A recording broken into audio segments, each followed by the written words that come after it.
రాజకీయాల్లో డబ్బున్న వాళ్ళు శాసిస్తున్న ప్రస్తుత తరుణంలో పేదింటి బిడ్డగా నిరుద్యోగుల బాధ కష్టం తెలిసిన వ్యక్తిగా తనని ఆశీర్వదించి మెదక్ కరీంనగర్ నిజామాబాద్ ఎమ్మెల్సీగా గెలిపించి శాసన మండలికి పంపించాలని దుబ్బాకకు చెందిన గ్రాడ్యుయేట్స్ ఎమ్మెల్సీ అభ్యర్థి మచ్చ శ్రీనివాస్ కోరారు.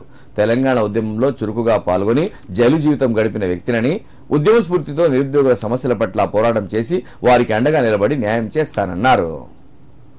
సిద్దిపేట జిల్లా దుబ్బాకలో గ్రాడ్యుయేట్ ఎన్నికల్లో తనకు మొదటి ప్రాధాన్యత ఓటు వేయాలని కోరుతూ గ్రాడ్యుయేట్ ఎమ్మెల్సీ అభ్యర్థి మచ్చ శ్రీనివాస్ ఎన్నికల ప్రచారం నిర్వహించారు. ఈ సందర్భంగా మాట్లాడిన ఆయన తనతో పాటు వేల లక్షల కోట్లు ఉన్న వ్యక్తులు ఈ ఎన్నికల్లో పోటీ పడుతున్నారని, తాను మాత్రం పేద కుటుంబం నుంచి బీసీ బహుజన బిడ్డగా బరిలో నిలిచానన్నారు.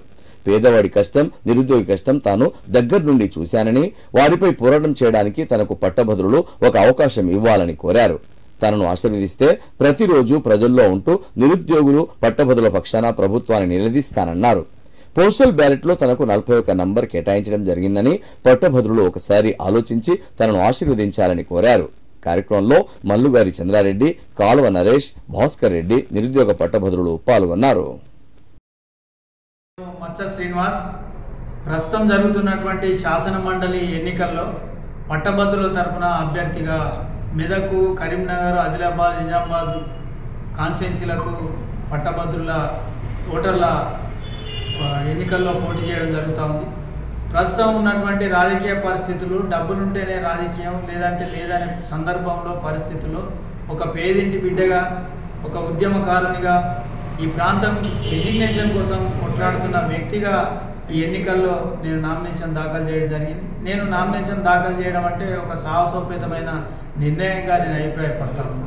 ఈరోజు నాతో పాటు పోటీలో ఉన్నటువంటి వ్యక్తులు, అందులో కొంతమంది అత్యంత సంపన్నులు, డబ్బులు సంపాదించి రాజకీయాన్ని అడ్డుపెట్టుకొని ఆస్తులను కాపాడుకోవడానికి ఈ ఎన్నికల్లో పోటీ చేస్తున్నటువంటి పరిస్థితి. నేను ఈ ప్రాంత బిడ్డగా ఈ ప్రాంతంలో అనేక ఉద్యమాలు నిర్వహించి తెలంగాణ ఉద్యమంలో జైలు జీవితాలు గడిపినటువంటి చరిత్ర కలిగినటువంటి వ్యక్తిగా ఈ ఎన్నికల్లో నేను పోటీ చేస్తూ ఉన్నాను. ప్రస్తుతం ఎన్నికలంటే డబ్బులంటే ఎన్నికలు ఉన్నటువంటి పరిస్థితుల్లో సందర్భంలో ఈ ప్రాంత రిజిగ్నేషన్ కోసం నేను కొట్లాడుతూ ఉన్నాను.